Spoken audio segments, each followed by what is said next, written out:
নমস্কার বন্ধুরা, অজানার পথের নতুন পর্বে আপনাদের সকলকে স্বাগত জানাই। আজ আপনাদের শোনাবো মল মাস বা অধিমাসের পরম পবিত্র একাদশী পরমা একাদশী ব্রত মাহাত্ম্য কথা। বন্ধুরা, পরমা একাদশী ব্রত কথা ব্রত মাহাত্ম্য শ্রবণ করতে হলে অবশ্যই ভিডিওটি স্কিপ না করে শেষ পর্যন্ত দেখতে থাকুন। নমস্কার বন্ধুরা, অজানার পথের নতুন পর্বে আপনাদের সকলকে স্বাগত জানাই। মহারাজ যুধিষ্ঠিরকে কমলা বা পরমা একাদশী মাহাত্ম্য বর্ণনা করেছিলেন স্বয়ং ভগবান শ্রীকৃষ্ণ। একদা শ্রীকৃষ্ণের সাথে একান্ত আলাপচারিতায় আর্যাবর্তের চক্রবর্তী সম্রাট ও পাণ্ডুপুত্র যুধিষ্ঠির শ্রীকৃষ্ণের কাছে জিজ্ঞাসা করেছিলেন, হে মধুসূদন, পুরুষোত্তম মাসের শুক্লপক্ষের একাদশী তিথি মাহাত্ম্য, ব্রতকথা, আচার ও নিয়মকানুন আপনার কাছ থেকে আগেই জেনেছি। এবার কৃপা করে অধিমাস, মল মাস বা পুরুষোত্তম মাসের কৃষ্ণপক্ষের একাদশীর নাম, একাদশীর মাহাত্ম্য, পালনীয় বিধি ও এর ফলাফল সম্পর্কে বিশদভাবে আমাকে বলুন। উত্তরে শ্রীকৃষ্ণ সন্তুষ্ট চিত্তে যুধিষ্ঠিরের উদ্দেশ্যে বললেন, হে কৌন্তেয়, কমলা বা পরমা একাদশীতে পালনীয় বিধি পদ্মিনী একাদশী তিথিতে পালনীয় বিধির মতোই অভিন্ন।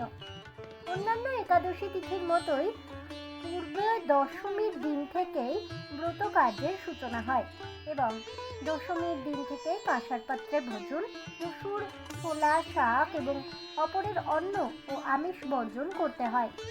পরের দিন প্রাতঃকৃত্যের পর সুগন্ধি ধূপ, দীপ, চন্দনাদি দিয়ে ভগবানের পূজা করতে হয়।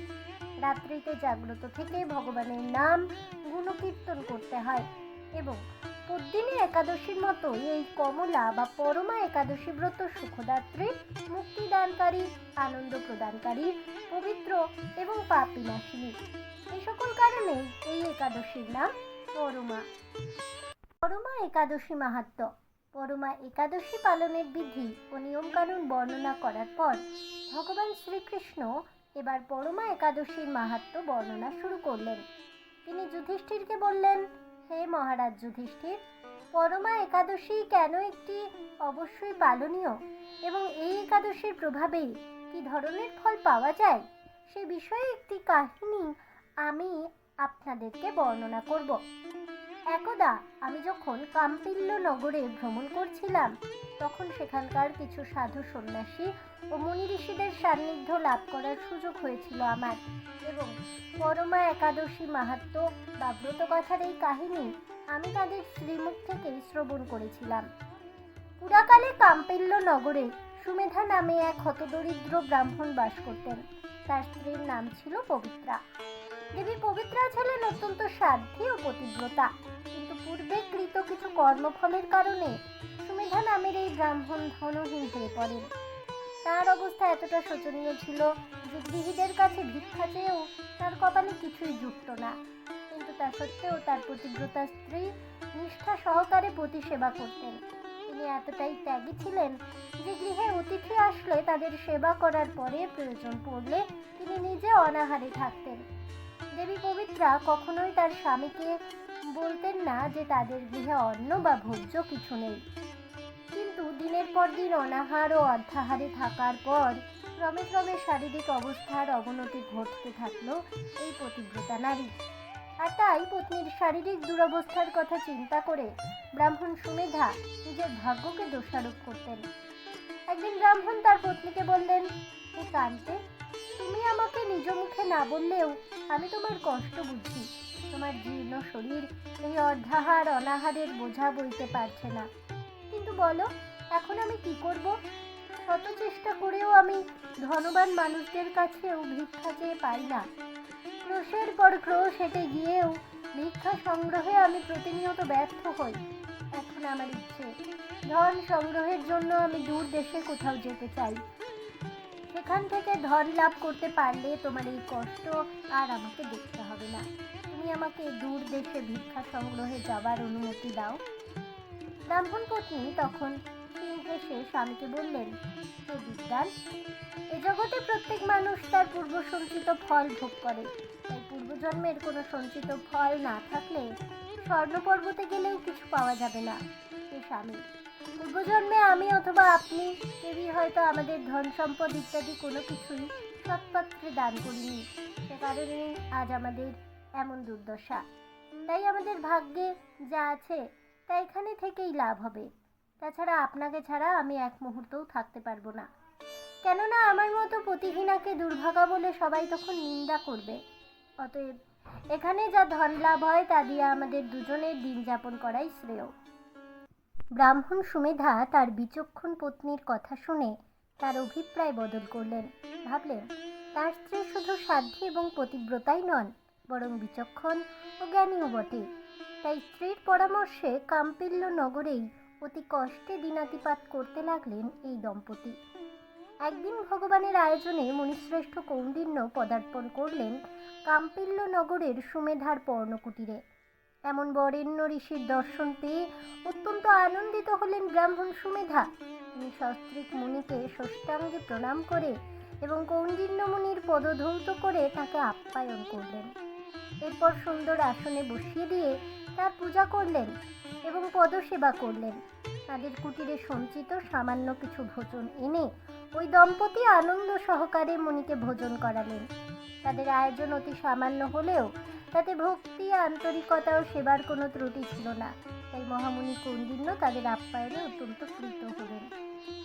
ঋষির ভোজন সমাপন হওয়ার পরে ব্রাহ্মণ পত্নী ঋষি কৌণ্ডিন্যকে জিজ্ঞাসা করলেন, হে মুনিবর, আমরা অতিশয় দরিদ্র, বহু ক্রোশ পথ হেঁটেও ভিক্ষা জোটে না আমাদের কপালে।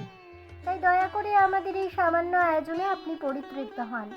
ব্রাহ্মণ পত্নীর ভক্তিতে আবারও প্রসন্ন হয়ে শীত হেসে বরাভয় প্রদর্শন করলেন মহামুনি কৌণ্ডিন্য।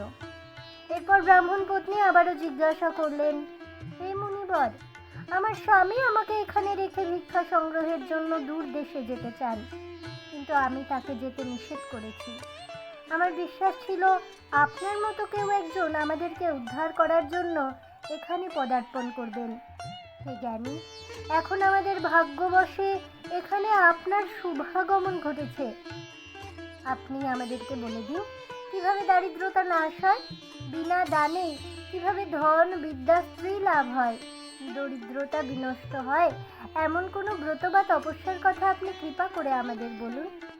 ব্রাহ্মণ পত্নীর কথা শুনে মুনিবর বললেন, হে পুত্রী, তোমার বিচক্ষণতা, জ্ঞান ও ভক্তিতে আমি অতিশয় সন্তুষ্ট হয়েছি। তাই আমিও তোমাদের এই দারিদ্রতা বিমোচনের উপায় বলে যাচ্ছি। পুরুষোত্তম মাসের কৃষ্ণপক্ষের একাদশী তিথির নাম পরমা একাদশী। এই একাদশী সর্বশ্রেষ্ঠা ও শ্রী ভগবানের অতীব প্রিয়তমা। এই পরমা একাদশী ব্রত পালনে মানুষ অন্ন, ধন সম্পদ আদি সবই লাভ করে থাকে। এই ব্রত সর্বপ্রথম পালন করেছিলেন ধনপতি কুবের। রাজা হরিশ্চন্দ্র এই ব্রত পালনে স্ত্রী, পুত্র ও রাজ্য ফিরে পেয়েছিলেন। হে বিশালাক্ষী, এই জন্য তোমারও এই ব্রত পালন করা উচিত।